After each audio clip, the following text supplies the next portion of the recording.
얘기했다는 비판이 나오고 있습니다.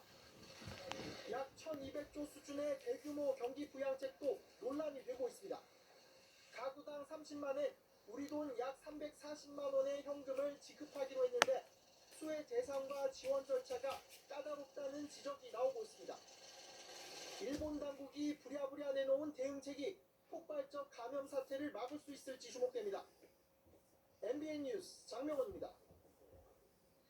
확진 판정을 받은 보리스 존슨 영국 총리는 병세가 악화되면서 중환자실로 옮겨졌습니다. 이번 하루 만에 중환자실로 간 겁니다. 총리직은 외무장관이 대행하게 됐습니다. 구경호 기자입니다. 코로나19 양성 반응에도 화상회의로 계속 국정을 수행했던 보리스 존슨 영국 총리. I have a temperature, and so in accordance with government advice, I must continue my self-isolation until that symptom itself goes. 그런데 병세가 악화돼 병원에 입원한 지 하루 만에 집중치료 병상인 중환자실로 옮겨졌습니다. 산소호흡기 도움이 필요할 때를 대비한 예방조치의 일환이라고 총리실은 전했지만 일각에선 중퇴 가능성도 제기했습니다. 불과 반나절 전만 해도 기분이 좋다는 글을 SNS에 올렸기에 그만큼 놀라움도 컸습니다. 총리 권한 대행은 부총리 격인 도미닉 라브 외무장관이 맡게 됐습니다. All the plans for making sure that we can defeat coronavirus and pull the country through this challenge will be taken forward. 정쟁을 벌여온 야당 인사들과 트럼프 미국 대통령 등 해외 인사들도 존슨 총리의 쾌유를 기원했습니다. 영국 여왕은 특별 메시지를 내놨습니다. Better days will return. We will be with our friends again. We will be with our families again.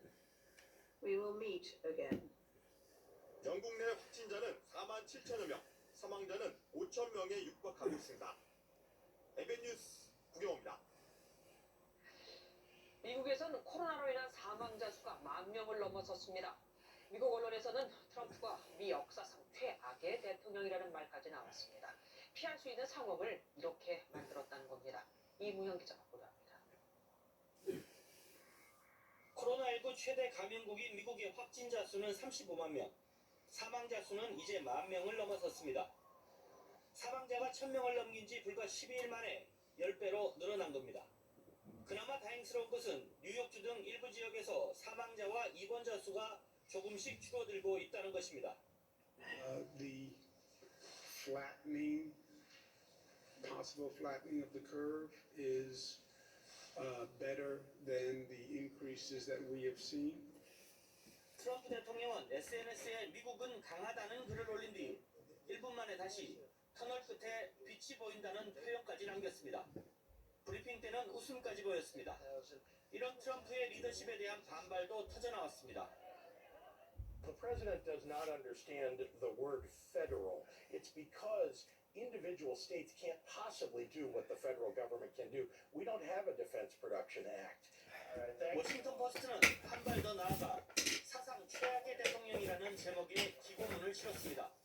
칼럼니스트 맥스 부트는 남북대전 직전 대통령이었던 제임스 뷰캐넌이 유일한 경쟁자였지만 이제는 트럼프가 미국 역사에서 최악이라고 주장했습니다.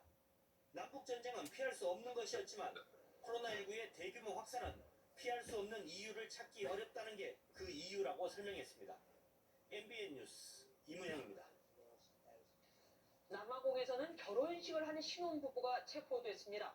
코로나 사태 이 와중에 무슨 짓이냐 이거죠. 스페인에선 드라이브스루 장례식도 등장했습니다. 차를 타고 5분 만에 치르는데 그나마도 5명 이상은 참석할 수 없습니다. 주진희 기자입니다. 검은색 옹구차가 15분마다 들어오지만 유가족들은 멀리 떨어진 채 거리를 유지하고 있습니다. 가톨릭 사제의 고인을 위한 기도가 짧게 이뤄진 후 마지막 작별 인사도 없이 장례식이 끝나는 데 걸리는 시간은 불과 5분. I am alone here. My brother and sister, they couldn't come. My wife is not coming. Grandsons and granddaughters are not coming. Just me. 스페인 정부가 마스크와 장갑을 낀 유가족 5명만 장례식에 참여할 수 있게 하자 이에 맞춰 드라이브스루 방식이 도입된 겁니다.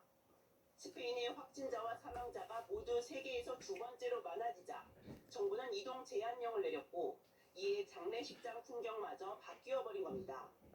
뿐만 아니라 마스크 가격이 치솟자 무려 66억 원어치의 마스크를 훔쳐 포르투갈로 팔아넘기려던 절도범 일당이 검거되기도 했습니다. 남아프리카 공화국에서는 결혼식을 끝낸 새신랑 신부가 바로 경찰에 체포되는 일도 발생했습니다. 코로나19로 금지된 공중 집회를 열었다는 게 그 이유인데 신혼부부뿐 아니라 결혼식 하객들까지 모두 벌금형에 처해질 것으로 전해집니다. MBN 뉴스 주유진입니다. 코로나로 항공편 운항이 끊겨 발이 묶였던 뉴질랜드와 케냐의 교민 일부가 귀국했습니다. 문재인 대통령은 인천공항 검역 현장을 방문해 해외 유입을 막는 게 중요하다며 직원들을 격려했습니다. 황재현 기자입니다. 오늘 뉴질랜드 교민 262명이 에어 뉴질랜드 전세기 편으로 인천공항을 통해 귀국했습니다. 이들은 반드시 자가격리를 14일 동안 해야 하는데 공항 검역 과정에서 코로나19 의심 증상이 발견되면 곧바로 진단검사가 실시됩니다. 뉴질랜드에서는 지난달 26일 봉쇄령이 내려진 뒤 항공편이 모두 취소돼 유학생과 구제원 등의 발이 묶인 상태였습니다. 정부가 예외적으로 뉴질랜드 측의 비행 허가를 받아 수송이 가능해졌지만 아직도 탑승 대기 중인 인원은 1,000명이 넘습니다. 원하는 분이 한 1,500분 정도 되시는 걸로 알고 있어요. 그 2차 예약 들어간 걸로 알고 있고요. 역시 항공편이 끊겼던 케냐에서도 오늘 교민 59명이 현지 한의대와 정부가 주선한 전세기를 타고 귀국했습니다. 해외 유입 확진자가 전체의 7.8%를 차지할 정도로 증가 추세인 가운데 문재인 대통령은 공항 검역 현장을 깜짝 방문했습니다. 문 대통령은 해외 유입이 느는 만큼 공항 검역이 중요하다며 여러분이 철저히 통제할 수 있다는 자신감이 있다고 노고를 격려했습니다. 문 대통령은 때마침 세계 보건의 날을 맞아 의사만큼 주목받지는 못하지만 간호사들이 숨은 일꾼이라며 모두에게 상장을 드리고 싶은 마음이라고 강조했습니다. MBN 뉴스 황전입니다. 인천공항 하루 이용객이 2001년 개항 이후 처음으로 5,000명 밑으로 떨어졌습니다. 평소의 2.5%밖에는 이용을 안 한 겁니다. 김포공항도 2만 명을 넘으니 더 말할 필요가 없겠죠. 인천공항은 출국장 6개 중 4개를 폐쇄하는 등 1단계 비상 운영에 들어갔습니다. 정주영 기자입니다. 취재진이 찾은 인천공항에는 적막감만 흘렀습니다. 공항 내부 곳곳을 돌아봐도 승객은 찾아보기 어렵고 의자는 텅텅 비었습니다. 식수대는 운영이 중단돼 물이 안 나오고 항공사 체크인 카운터는 개점 유업 상태입니다. 하루 20만 명에 육박했던 인천공항 이용객은 4월 들어 6,000명대까지 떨어졌고 2001년 개항 이후 처음으로 5,000명마저 붕괴됐습니다. 결국 인천국제공항 공사는 공항 기능을 축소하는 1단계 비상운영에 돌입했습니다. 출국 심사를 받으러 보안구역으로 들어가는 출국장 앞입니다.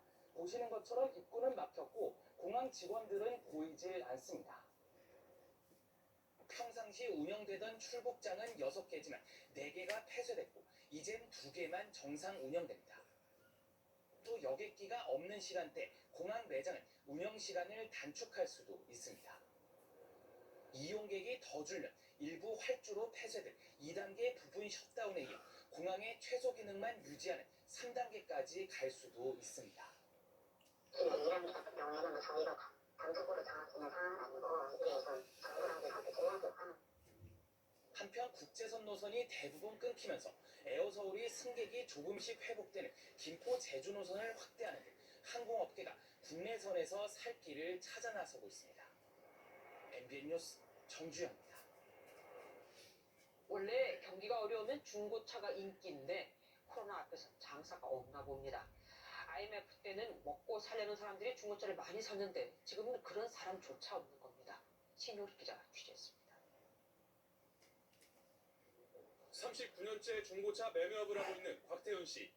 현재 100대가량 중고차를 보유하고 있는데 통상 2-3달이면 다 팔리는 물량이지만 코로나 사태 이후 겨우 10대 팔았습니다. 경기가 안 좋으면 중고차가 인기라는 통념도 깨진 겁니다. 네, 그런 차 사가지고 노점상 하신 분들도 많이 생기잖아요. 네, 그래서 지금 매출이 30-40% 정도는 좀 떨어진 걸로 알고 있고요. 지금은 더 힘들죠. 그러다 보니 베테랑 딜러의 지난달 수입은 기본급급, 최저 시급보다 적습니다. 들어온 돈은 없는데 차량 유지비만 매달 수백만 원이 나갑니다. 한 달 못 팔면은 계속 마이너스가 난다고 보면 맞습니다. 마이너스가 한 1,200 정도 된다고. 주로 영세 사업자들이 많은 중고차 업계는 더 이상 버틸 여력이 없다고 토로합니다. 호시탐탐 시장을 노리고 있는 대기업이 업계를 잠식하진 않을지 걱정이 커지는 이유입니다. 우리가 말 그대로 영세업자인데 꼭 생계형 제품을 지정으로 받아서 중고차 업계는 보험료 인하나 취득세 감면 등을 통해 업계가 공멸하기 전에 숨통을 트여달라고 호소하고 있습니다. MBN 뉴스 신용식입니다. 코로나19가 최악의 확산세를 보였지만 오늘 세계 증시는 반대로 움직였습니다. 사망자가 10,000명을 넘어선 미국 증시는 7% 이상 급등했고 유럽 증시도 큰 폭으로 올랐죠. 확산세가 정점에 달했으니 이제는 나아질 거다는 기대가 반영된 겁니다. 코스피도 1,800선을 회복했습니다. 지난달 저점과 비교하면 25% 넘게 올라 2월 초 이후 낙폭을 절반 정도 만회했습니다. 하지만 V자 반등을 기대해서는 안 된다는 경고도 쏟아지고 있죠. 1분기 세계 경제 성장률이 11년 만에 최저로 추락한다는 관측이 나왔고 IMF는 금융위기 때보다 더 나빠질 거라고 진단을 했습니다. 개인 투자자들은 지난달부터 무려 12조 원이 넘는 순매수를 기록하며 증시에 큰 손이 됐죠. 나름 묻지마 투자와는 거리가 먼 스마트한 투자를 자부하고 있는데 금융당국은 과거 글로벌 금융위기 때와는 다르다며 주의를 당부했습니다. 김문영 기자가 취재했습니다. 동문과 재학생들이 모은 돈으로 2천만 원 상당의 펀드를 만들어 직접 투자하는 한 대학교의 주식 투자 동아리. 코로나19로 오프라인 모임을 못하게 됐지만 동아리 가입자는 오히려 늘어났습니다. 재무제표나 아니면 기업들을 분석하는 데 있어 유의미한 객관적인 수치들을 많이 보는 것 같아요.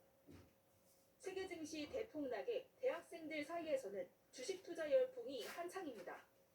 용돈을 모아서 하는 친구들이 많고요. 아르바이트를 해서 조금 적금식으로 모아서 하시는 그런 학우들도 많습니다. 묻지마 투자도 옛말로 나름 통계 프로그램까지 활용할 정도입니다. 실제 개인들이 최근 가장 많이 순매수한 삼성전자는 한때 42,000원대까지 떨어졌지만 지금은 5만 원까지 반등한 상황입니다. 하지만 코로나19 수혜주 등 일부 테마주는 최대 442%나 급등하는 등 과열 우려도 나오고 있어 주의가 필요하다는 지적이 나옵니다. 금융당국은 이번 코로나발 경제위기가 2008년 금융위기와는 사뭇 다르다며 투자에 주의를 당부했습니다. 과거의 금융위기와 달리 실물 부문과 금융 부문이 상승작용을 일으켜 위기가 전국될 가능성이 있습니다. 장기간 회복이 어려울 수 있기 때문에 무엇보다 빚을 낸 단기 투자는 큰 손실을 볼 수 있는 만큼 신중해야 한다는 조언입니다. MBN 뉴스 김문영입니다. 코로나도 아이를 가지려는 엄마의 마음은 꺾지 못했습니다. 의료진이 감염돼 병원이 폐쇄되는 상황에서도 엄마의 간절함에 정부가 조건부 승인을 해줬고 기적처럼 시험관 시술에 성공을 한 겁니다. 강진 기자가 보도합니다. 결혼한 지 2년 된 건지현 씨가 초음파 검사를 통해 그토록 보고 싶었던 아이와 만납니다. 아주 건강하네요. 심장 뛰는 소리가 안 들어보세요.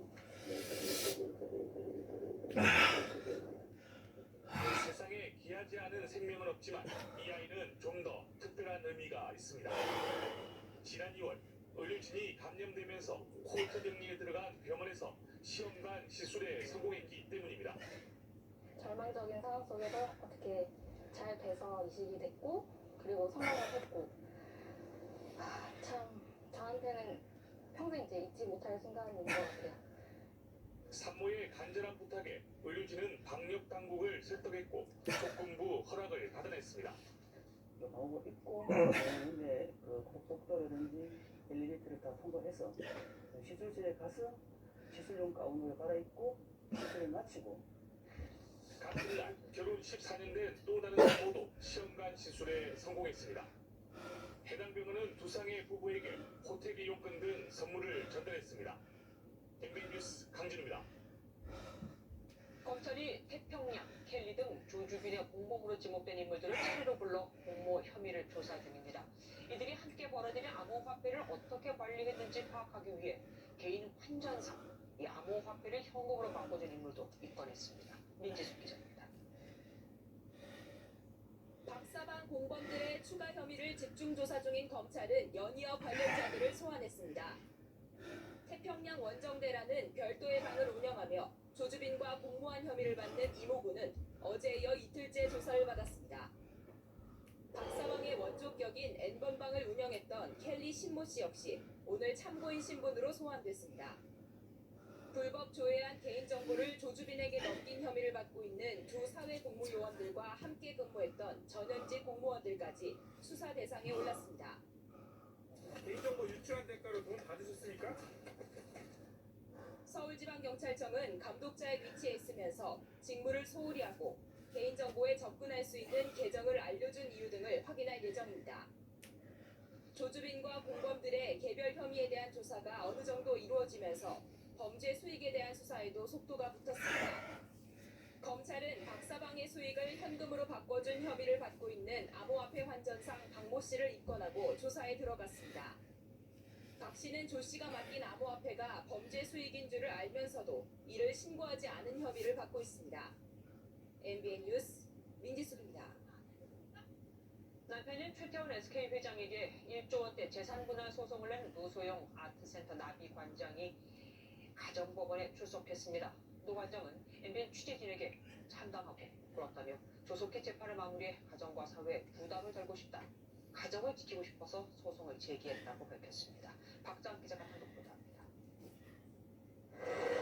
노소영 아트센터 나비 관장이 최태원 SK그룹 회장에 대해 맞소송을 낸 지 4개월여 만에 첫 재판이 열렸습니다. 첫 변론기일이라 출석 의무는 없었는데도 모습을 드러낸 노 관장은 담담한 표정으로 법정에 들어섰습니다. 그 1조 원대 재산분할 소송이신데 그 큰 금액으로 쓴 이유가 있었습니다. 비공개로 진행된 재판은 10분 만에 끝났습니다. 재판에서 노 관장은 사회적으로 남다른 혜택을 받은 두 사람이 이런 모습으로 서게 돼 부끄럽다라며 심경을 밝혔고 MBN 취재진과의 연락을 통해 조속히 재판을 마무리해 가정과 사회에 부담을 덜고 싶다라는 심정을 전했습니다. 지난해 12월 노 관장은 맞소송을 내면서 이혼 조건으로 3억 원의 위자료와 최 회장이 가진 SK그룹 지분의 42%, 1조 원에 가까운 금액을 분할하라고 요구했습니다. 최 회장 측 대리인은 최 회장이 코로나19로 인한 사회적 거리두기가 필요한 시점이어서 사태가 진정되면 최대한 출석해 직접 소명할 부분은 소명할 계획이라고 밝혔습니다. 이혼 소송의 규모가 커짐에 따라 단독 재판부에서 맡아온 두 사람의 재판도 합의부로 넘어갔습니다. MBN 뉴스 박지안입니다.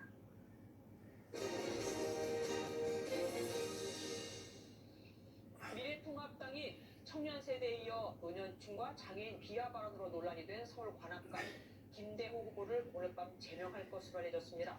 더불어민주당은 열세 지역으로 여기는 서울 강남구를 찾아가 종합부동산세에 대한 현실적인 해법을 찾겠다며 지지를 호소했습니다. 권영봉 기자 보도합니다. 30, 40대는 논리가 없다는 발언으로 경고를 받은 김대호 미래통합당 서울 관악감 후보가 이번엔 장애인 발언으로 논란이 됐습니다. 김 후보는 지역 방송 토론회에서 장애인 체육시설 건립과 관련해 나이가 들면 다 장애인이 된다고 말했습니다.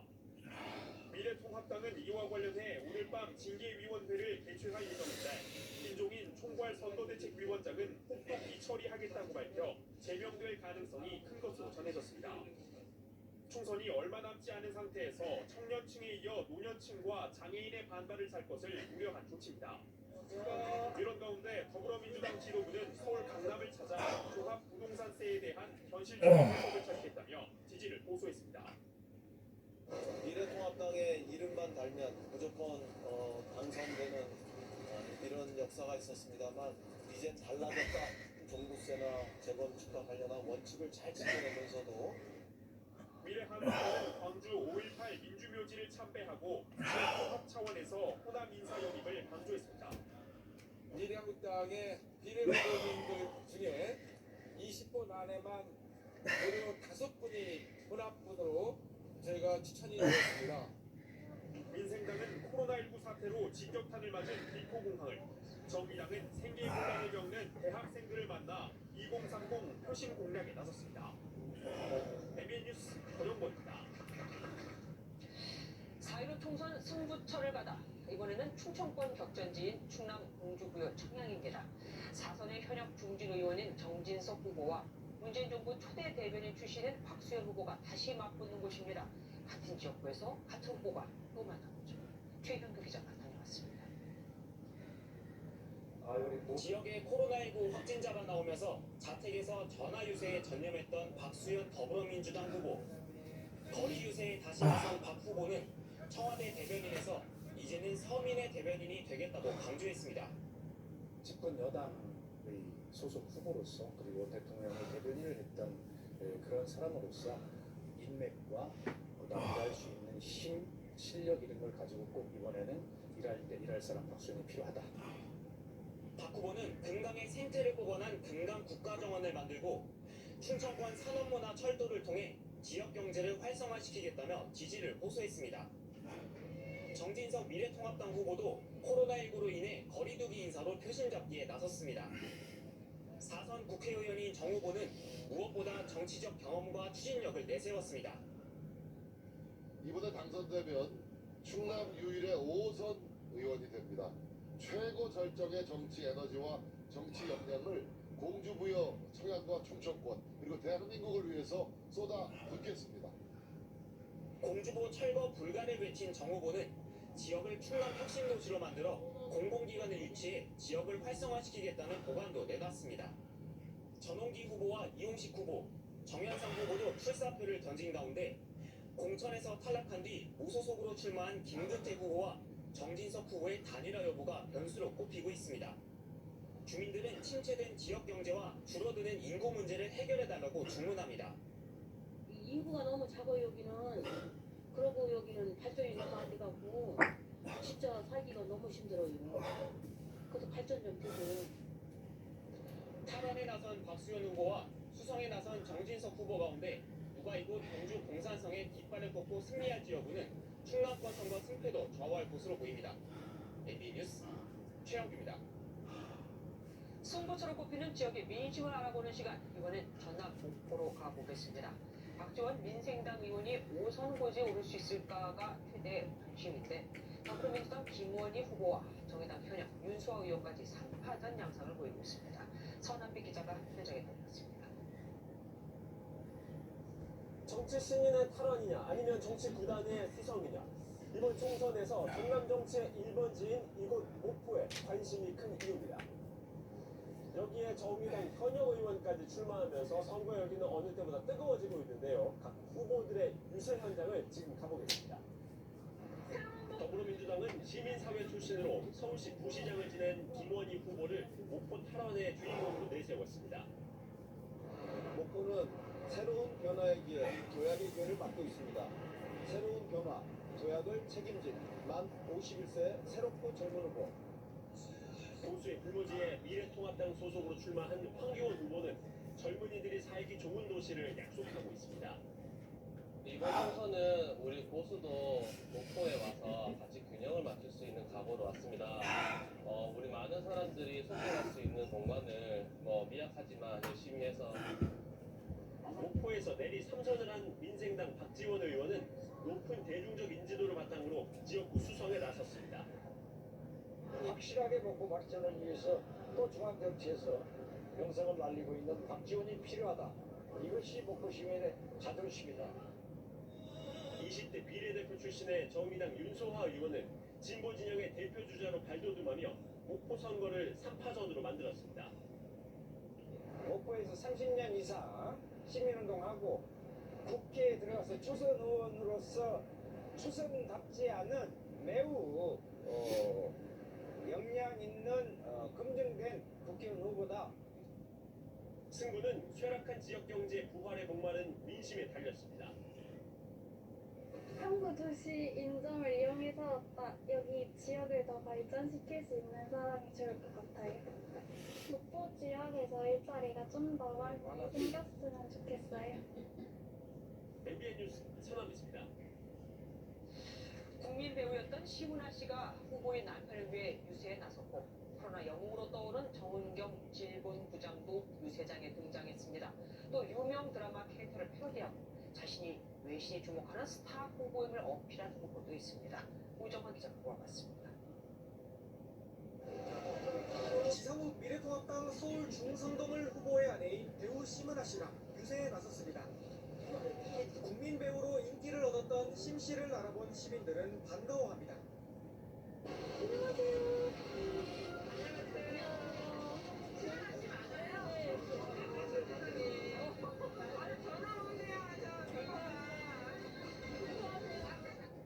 최근 코로나19 영웅으로 떠오른 정은경 질병관리본부장의 모습도 등장했습니다.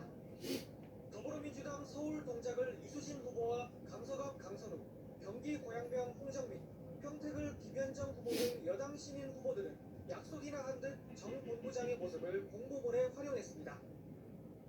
홍준표 무소속 대구 수성을 후보는 배우 박서준 씨가 연기한 캐릭터를 패러디한 홍세로이 캐릭터를 선보였습니다. 이낙연 민주당 종로 후보는 외신들의 관심을 샀습니다. 미국 CNN을 비롯해 일본 아사히 신문 등 매체가 유세 현장에 몰렸고 이 후보는 과거 일본 특파원 경험을 살려 일본어로 질문을 걷기도 했습니다. 그 일본말로 야당에 대해서 왜 이번에 대해서 지나칠 정도로 우호적이다, 반대하다 그런 얘기죠. 선거 전이 무르익으면서 유권자들의 표심을 자극할 아이디어 전략을